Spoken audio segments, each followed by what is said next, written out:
The exercise of the visualizing faculty keeps your mind in order and attracts to you the things you need to make life more enjoyable in an orderly way.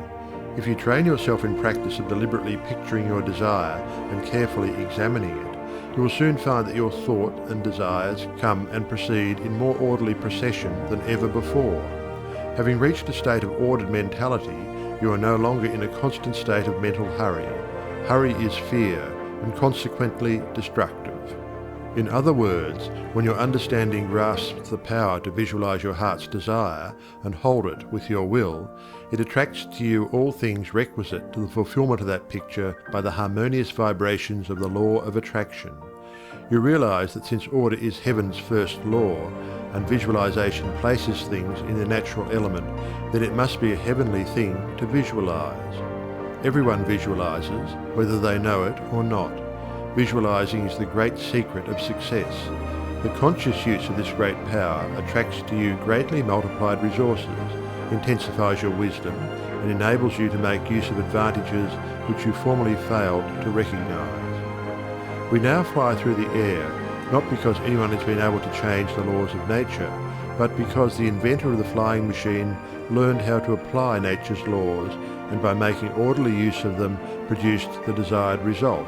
So far as natural forces are concerned, nothing has changed since the beginning. There were no airplanes in the year one, because those of that generation could not conceive the idea as a practical working possibility. It has not yet been done, was the argument, and it cannot be done. Yet the laws and materials for practical flying machines existed then as now. Troward tells us that the great lesson he learned from the airplane and wireless telegraphy is the triumph of principle over precedent, and the working of an idea to its logical conclusion in spite of accumulated testimony of all past experience. With such an example before you, can you not realize that still greater secrets may be disclosed? Also, that you hold the key within yourself with which to unlock the secret chamber that contains your heart's desire. All that is necessary in order that you may use this key and make your life exactly what you wish it to be, is a careful inquiry into the unseen causes which stand back of every external and visible condition. Then bring these unseen causes into harmony with your conception, and you will find that you can make practical working realities of possibilities which at present seem but fantastic dreams. We all know that the balloon was the forefather of the airplane. In 1766, Henry Cavendish, an English nobleman, proved that hydrogen gas was 7 times lighter than atmospheric air.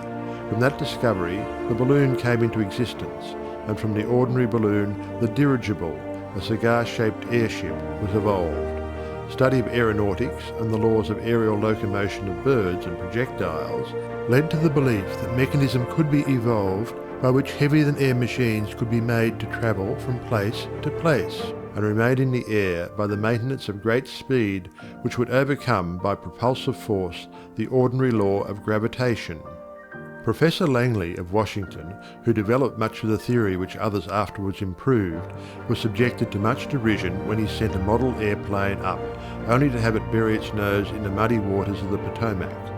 But the Wright brothers, who experimented in the latter part of the 19th century, realized the possibility of traveling through the air in a machine that had no gas bag. They saw themselves enjoying this mode of transportation with great facility. It is said that one of the brothers would tell the other, when their varied experiments did not turn out as they expected, "It's all right, brother, I can see myself riding in that machine, and it travels easily and steadily." Those Wright brothers knew what they wanted, and kept their pictures constantly before them. In visualizing, or making a mental picture, you are not endeavoring to change the laws of nature. You are fulfilling them.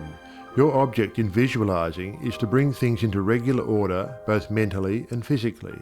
When you realize that this method of employing the creative power brings your desires, one after another, into practical material accomplishment, your confidence in a mysterious but unfailing law of attraction, which has its central power station in the very heart of your word picture, becomes supreme. Nothing can shake it. You never feel that it is necessary to take anything from anybody else. You have learned that asking and seeking have receiving and finding as their correlatives. you know that all you have to do is to start the plastic substance of the universe flowing into the thought molds your picture desire provides.